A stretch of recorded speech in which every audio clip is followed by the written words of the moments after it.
arituko gara. Eta Euskadi plazatik eliptika plazaraino, Galdera Ikur erraldoia osatuko dugu.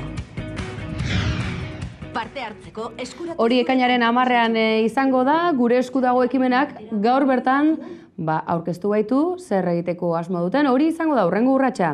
Herritarren ituna aurkeztuko baita Bilbon bertan, esan da bezala, ekainaren 10ean izango da hori eta milaka lagunen laguntza beharko dute horretarako, eta ikusentzunezko horretan ederki asko azaltzen du zer den egin beharrekoa, bertan parte hartu nahi izan ezkero. Erabakitze eskubidea baina gaur Ezbaian Gipuzkoan, Donostiako inzineradora, bertako erraustegia eraikitzeko lehen harria irudikatu baitute agintariek, kanpoan protestak eta bestelako polemika baitaren Nafarroan, Ultzamako biogas plantaren auziaren baitan. Hauek eta beste hainbat gaurko gai nagusi iluntzeko albistegian gurean gaur saioan, segidan zuzenean lerroburuak.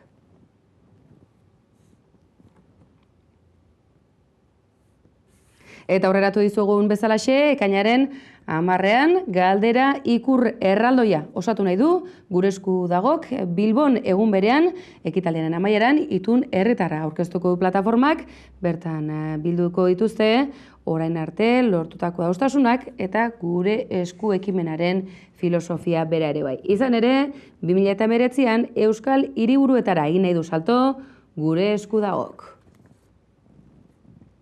Eta bestalde, bestelakorik bai, erabakitze eskubidearekin neurri handi batean lotuta, protesta artean jarri baitute Donostiako erraustegiaren lehen harria. Erraustegiaren aurkako mugimenduak protestak deitu ditu atarian, txistu eta oihu artean heldu dira Gipuzkoako Foru Aldundiko ordezkariak Zubietako plantara. Eta Nafarroan, Ultzamako biogas plantaren auzia ikertzen ari da baita fiskaltza ere, eta gaur gainera, Kontu Gamerako presidenteak Asun Olaetxeak berretsi du Nafarroako batzordean Ultzamako udalak ez zuela legea bete planta egiteko kontratazioetan. Eta Bizkaian Iñaki Gartzinuño berretsi du Bizkaiko patronalak Zebekeko lehendakari Euskalduna jauregian egin dute urteko batzar orokorra, industria arloan agozkundea datorrela esan du Gartzinuñok lanpostuen sorrera iragarriz. Eta abian da Ikergazte, 180 ikertzaile batuko dira gaurtik, ostirala bitarte, Iruñean bertan izango da hori, UEUk antolatuta, bigarrengoz antolatu dute topaketa, euskarazko ikerkuntza sustatzea du helburu eta ikertzaile gazten arteko sareak trinkotzea izango da helburu nagusia.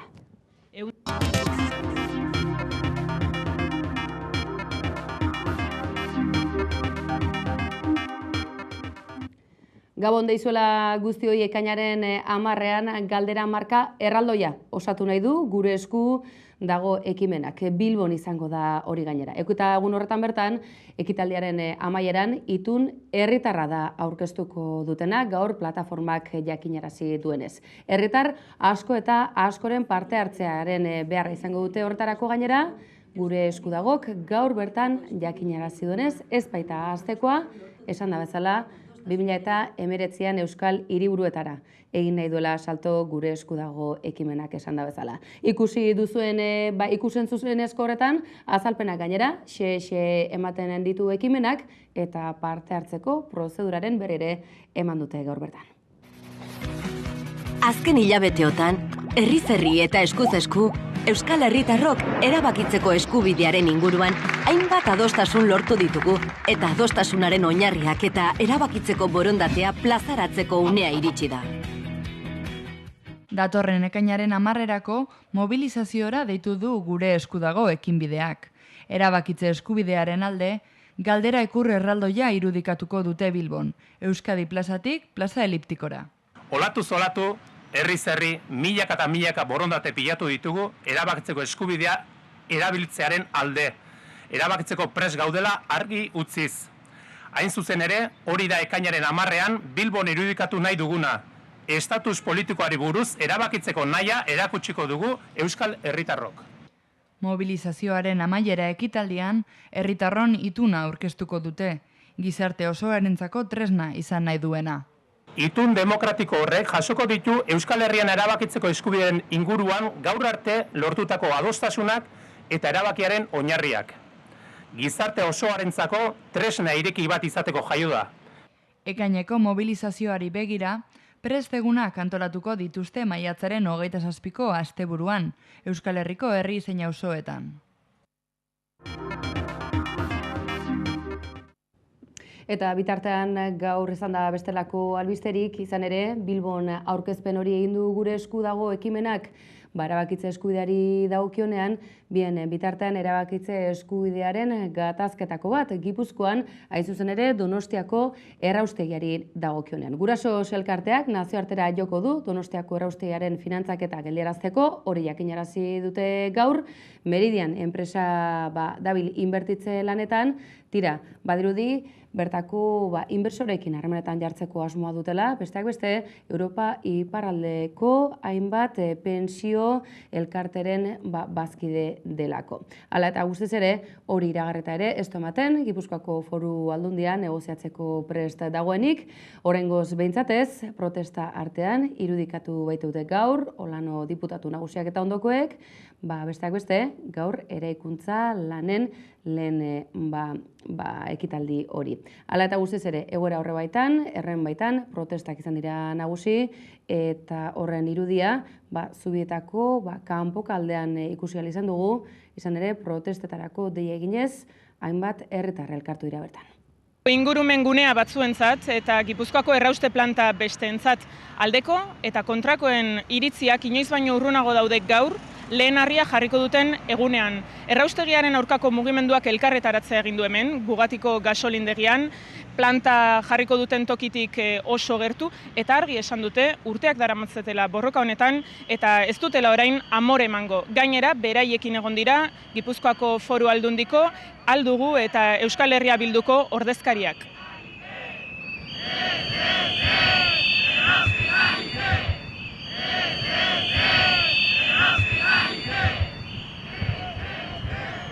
Daramagu 14 urte eta 14 urte ondoren eta zeinbat ekintza eta parodia eta hitzaldi eta jardunaldi eta protesta antolatu taz gero, esan digute publikoki obrak hasiko diela erraustaren aurka, orduan adierazteko ez gaudela ados, iruditzen zaigu momentu oso garrantzitsuan gaudela, eta bide gurutze batean, orduan ez gaude ados hartzen duten bidearekin, erraustegi planta bat egiteko, demostratu delako Gipuzkoan beste alternatiba badaudela, eta horiek zabaldu ezkio erraustegirik ez genuke behar, eta horrela salbatuko genuke bai ingurumena, bai jendearen osasuna, eta ekonomian zer esanik ez, hemen beste pauso garrantzitsu bat ematen da, eta da, hondakinen kudeaketa privatizatu egiten dutela. Enpresa batzuen esku uzten dutela, eta horrek hipotekatu egiten duela Gipuzkoako biztanle guztian gain duen eragina, ez? Gu jarraituko du protestaldiakin aurrera, data importante badakagu, maiatzan 27an, non horre egingo den egun pasa bat Zubietako inguru horretan, eta hitzaldiak izango dira, bazkari popularra izango da, bertsolaria, musika, eta hori da gure formatoa, hori da gure bidea, eta horretan jarraituko dugu. Hemen gaude gaur esateko gizarteak beste zerbait nahi duela eta bere hitza adierazi nahi duela.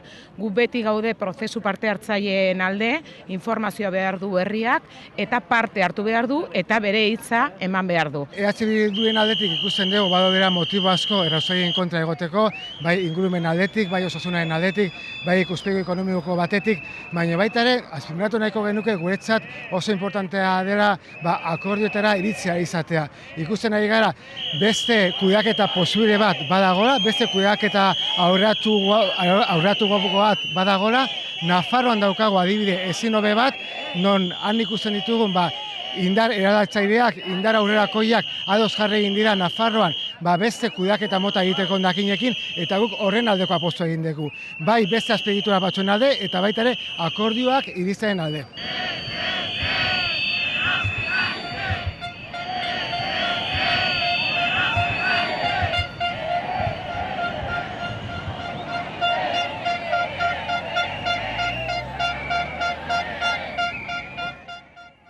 Markel Olano aldun nagusia heltzen ari zen unea zen hori zuzen ere, ez du ematen Olano jeltzalea buru duen Gipuzkoako Foru Aldundiak negoziatzeko burandate handirik duenik ordea, aldun nagusiak adierazi du lurraldean hondakinen kudeaketan egon diren eztabaida infinituek eragindako paralisia gainditu egin dutela.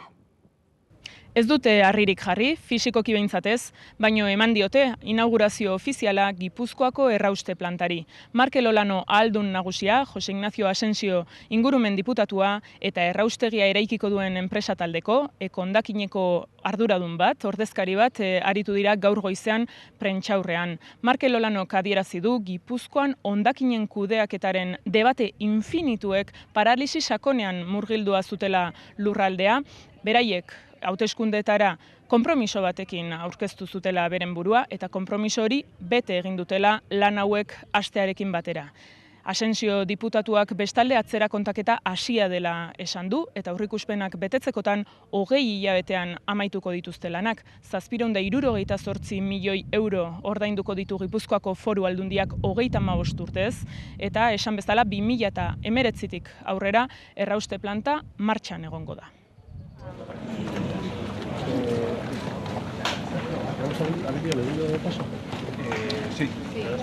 Kaleak bi gauza segitzizkigu.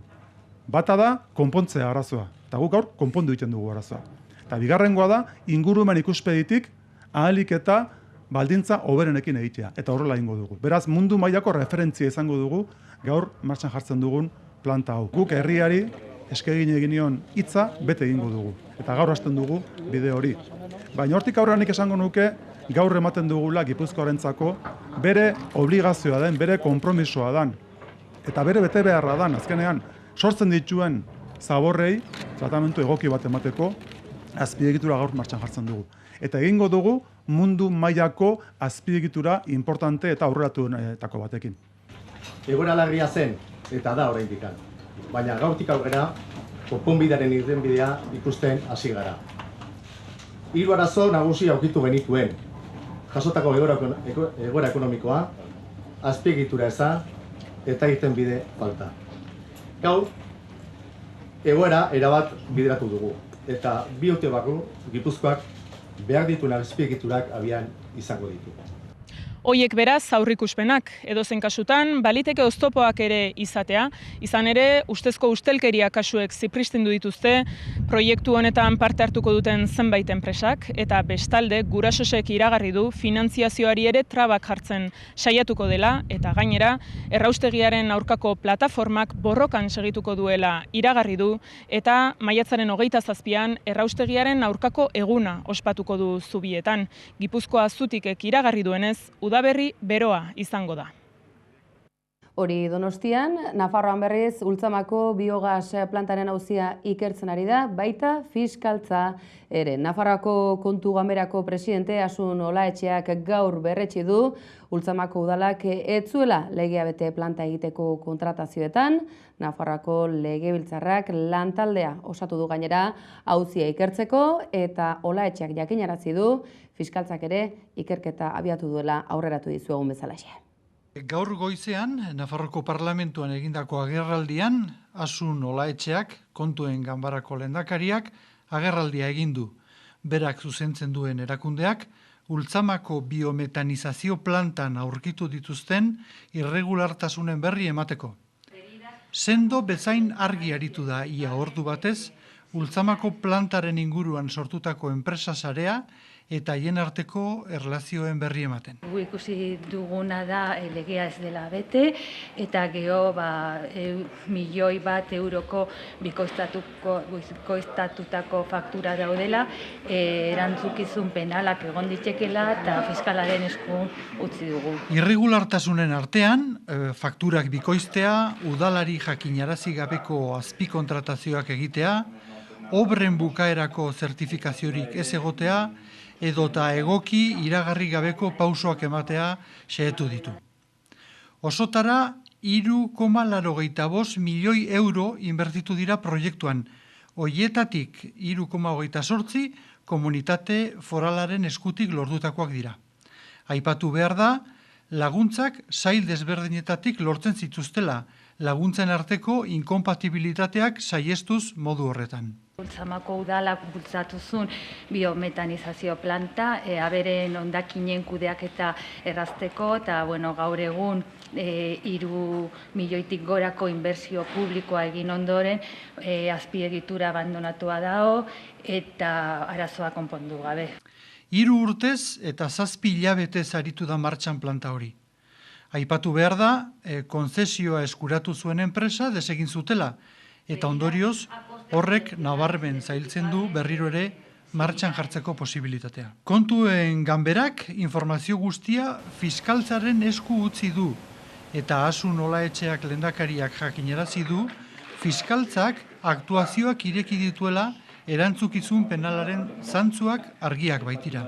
Konparezentzia, geroa baik eta EH Bilduk eskatu dute, eta haiek gogor aritu dira UPNren gestioa kritikatzeko unean. Eta kasu honetan ikusi da argi eta garbi. Mozkinak izatekotan enpresa pribatu batentzat ziren. Ez dira izan, baina izan beharko ziren. Eta galerak egotekotan administrazio publikoak, kasu honetan, udalak bere gain hartu beharko dituzke, eta tamalez ja hartzen ari da, eta hartu ditu desente, eta hori argi eta garbi gelditu da.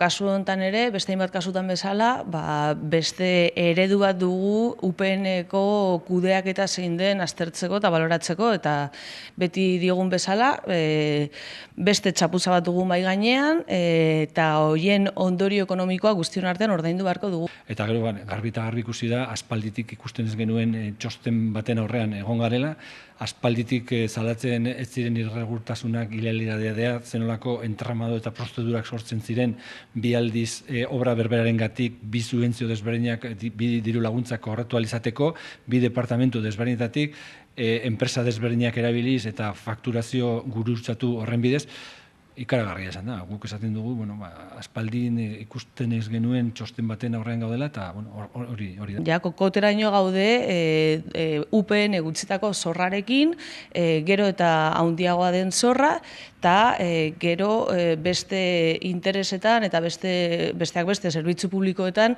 inbertitu ezin den dirua delako. UPN bere aldetik bere burua defendatu du, argudiatuz Nafarroko gobernua ongi aritu zela, eta gestioan utzuneak udalaren jardunean daudela.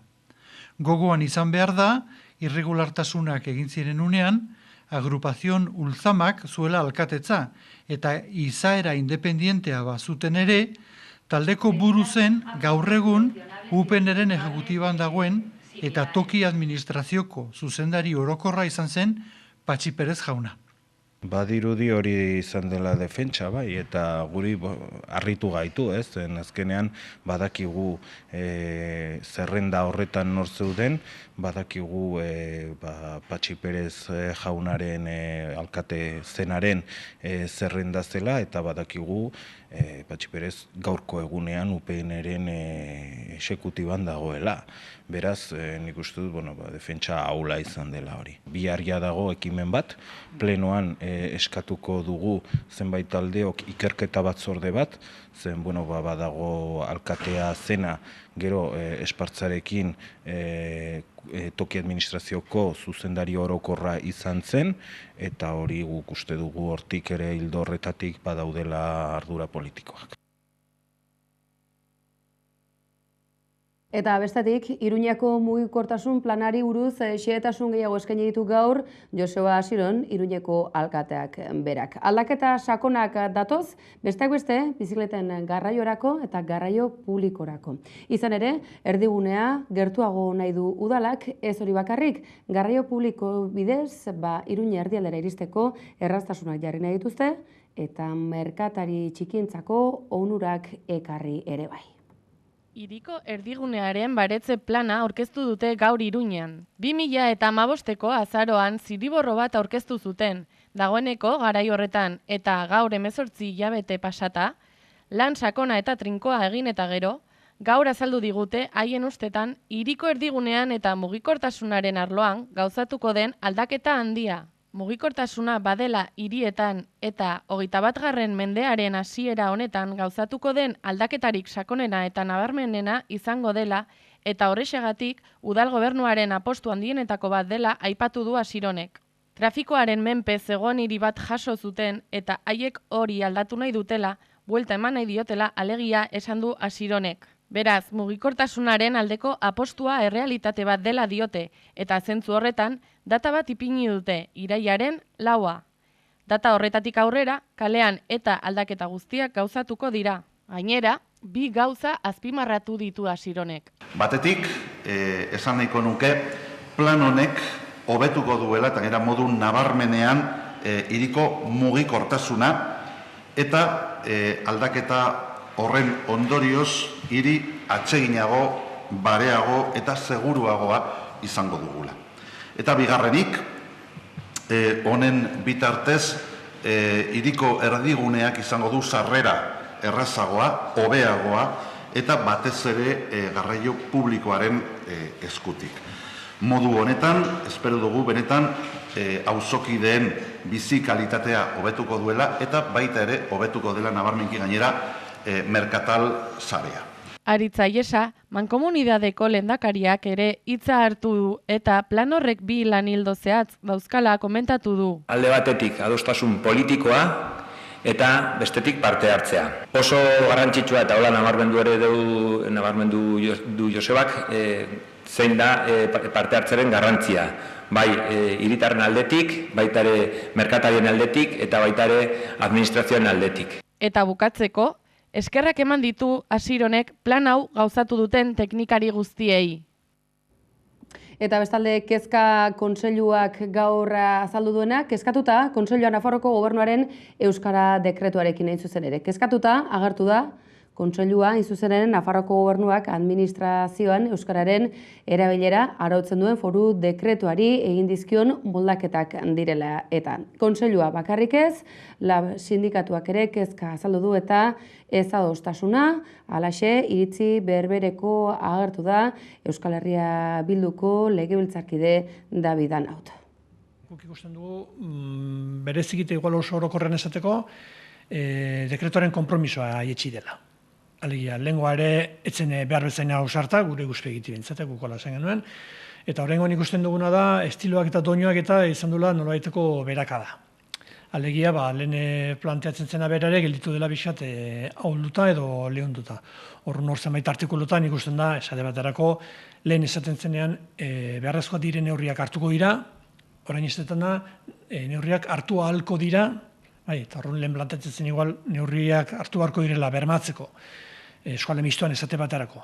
Herritarrek administrazioarekin euskaraz atendituak izateko duten eskubidea, hori zen gure azkeneko bertsioak zioena, eta horrengoan berriz esaten du, neurriak hartu ahalko direla, bermatzeko herritarrek duten eskubidea euskaraz zuzentzeko, ja ez atenditu izateko, erartoko gauza daude, eta horren iritzen zaigu horre ondela atzera pausu bat, guk baloratu nuen dekretu hartatik.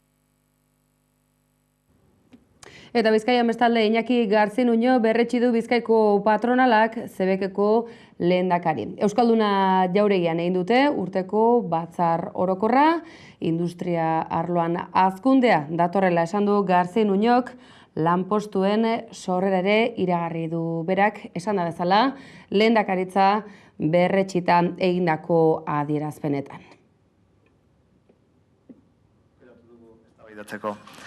Beste ikuspuntutik aztertu nahi dugu enpresa. Horregatik, hitz egingo dugu enpresaren funtzio sozialari buruz. Ze zeregina betetzen duen enpresa gure gizartean. Eta zehaztu alba dugu euskal enpresa. Bain zuzen ere ikerkutzak izango du horretan tartea, ikerlari gazteak bilduta, gaur hasi da Iker Gazte kongresua Iruñean, helburu argi batekin gainera, ikertzaile euskaldunen ikusgarritasuna areagotu eta euren arteko ezagutza sustatu baita ere. 180 ikertzaile batuko dira 3 egunez, 122 ikerketa lan aurkeztuta gainera.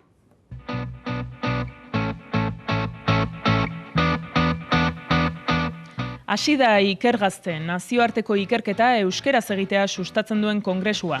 Iruñean da urten 180 ikertzaile inguruk parte hartuko dute, lantzen ari diren ikerketa alorrei buruzko aurkezpenak eginez.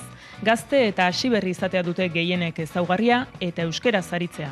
100 gora komunikazio eta poster aurkeztuko dituzte jakintzaren hainbat alorretakoak. Aurten bigarrenez antolatu dute Ikergazte eta aparteko alegina egin dute gizarte gaiek ere tokia izan dezaten. Ikerketan sona eta ibilbide sendoa duten ikertzaile batzuek ere hartuko dute parte topaketan besteak beste, Jose Ramon Etxebarria fisikariak, Arkaitz Carracedo onkologia molekularreko ikertzaileak eta Ellen Half-Griffith Jones hizkuntza gutxituei buruzko ikertzaileak hitzaldiak egingo dituzte. Ostiralera arte iraungo du kongresuak. Hori beraz, ostiral arte, Iruñean ikerlari gazteek egingo dutena, tira, kirolen tarteari emango diogu orain paso, izan ere, Saskibaloian ACB ligan haustura larri bat dugu albiste, Euroliga jokatzen duten klubek euren artean Baskoniak, nola ez, txapelketan parte hartzen duten talde kopurua murriztea eskatu baitute. Aldiz, besteek handitzea. Honen aurrean, Euroligan aritzen direnek, bestelako liga alternatibo bat martxan jartzea. Badutela esku artean, esan dute besteak beste.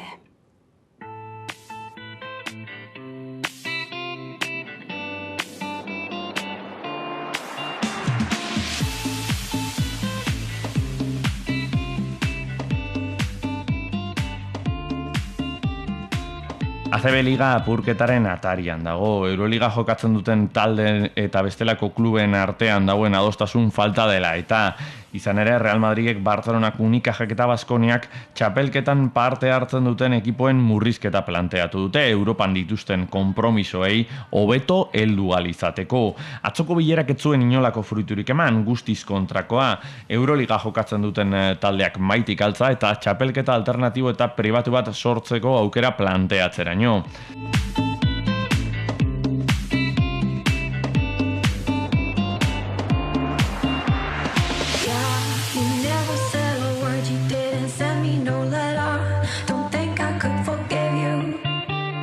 Denboraldi honetan ACB Ligak 17 talde ditu eta Euroligan aritzen direnak 16ra jeistea eskatzen dute.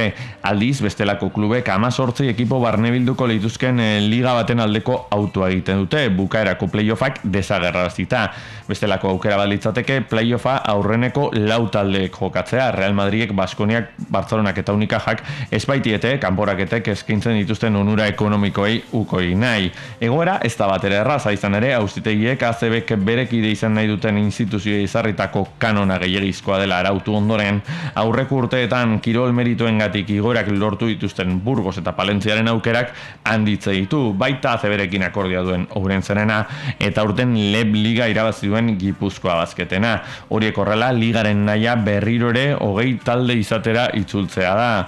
Egoera honek bete-betean egiten du talka Euroligako taldeen interesekin, apurketa ikusita ACB bera irtenbideak bilatzen hasi da, jakitun baita Real Madrid, Barcelona, Unicaja eta Baskoniaren parte hartzea ezinbestekoa dela bere etorkizunarentzat.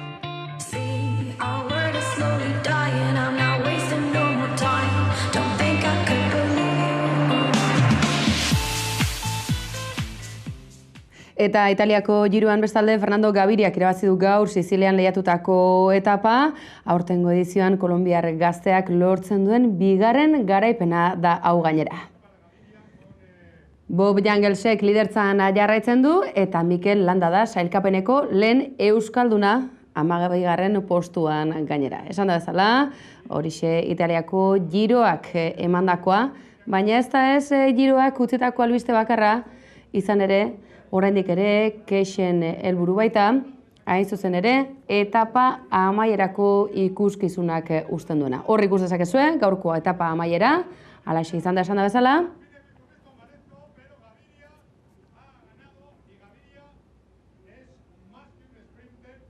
Gaviria izan da bezala gaurko garaile, baina badugu bestelako aipamenik Giroari lotuta. Izan ere, etapa amaierako podioko irudiek atzeraka garamatzate oraindik ere ikusi besterik ez, oraindik ere emakumeek bertan duten parte hartzea. Atzoko irudiak ziren horiek, Andre Greipel ikus genezaken bertan eta alboan batira.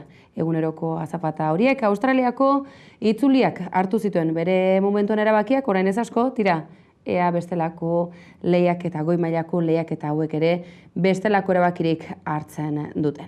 Eta bukaera aldera helduta, tira, eguraldiari ere tarte egingo diogu, izan ere, azken orduotan, trumoia ere heldu zaigu, tira, eguraldia gora bera dabil, ikusle batek bidali berri digu, ikus dezakezue, Donostiak zer nolako irudia utzi digun arratsalde bukaeran ikus dezakezue, hortzadarra bikoitza izan ere azken orduotan eguraldi aldrebestu xamarra izan dugu, antizikloiaren eraginpean gaude, erresuma batutik dator eragin hori, tira datozen orduoi begira, badirudi aroak hildo beretik jarraituko duela eta antizikloiak irmo segituko du. Beraz, datozen orduotan aldaketa handirik ez, goiko dei ugarik gehiago hori bai, Kazkabarra ere dezentekoa bota du azken orduotan, Nafarro aldean, badirudi harri nahiko handia bota duela, eta barne aldean gainera, tira, temperaturak bere horretan, eguzkitsu izango den bakarra herribera izango da, eta ezeaki aldetik temperaturak beraz bihar berdin, beroenak ipar isuri aldean eta mendinguruetan 9 eta 14 gradu bueltan, eta barne aldean berriz, 7 eta 15 graduren bueltakoak. Horiek beraz gaur Donostiak azken orduotan utzitako irudiak.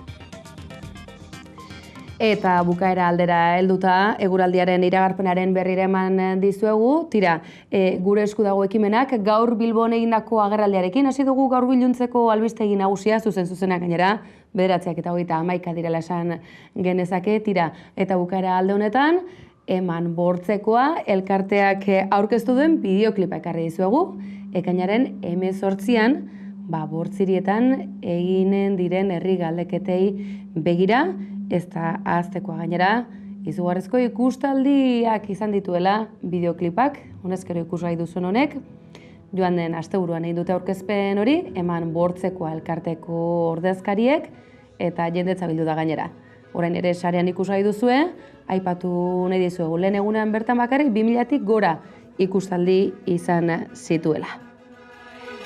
Etorkizuna hautatu ez bertzeri, hormak eta resiak ez ditugu maiten, elkarrekin bizi nahi dugu soni, ez dugu bertze inor mendean hartu nahi, etorkizuna hautatu ez bertzeri. Onaino gaurko Zamaika telebistako gurean gaur iluntzeko albistegi nagusian, zuzenean bildutakoa. Segidan, esan da bezala, izango duzue zer ikusi, zer jarraitu, eta gaur, emakume abertzaleek asteburuan Berriozarren egindako topaketen laburpena izango duzue, laburpen gainera nahiko osatua. Gomendatuta beraz, berau ikustea, bitartean badakizue, hamaika.eusen aurkituko gaituzuela. Gabon pasa.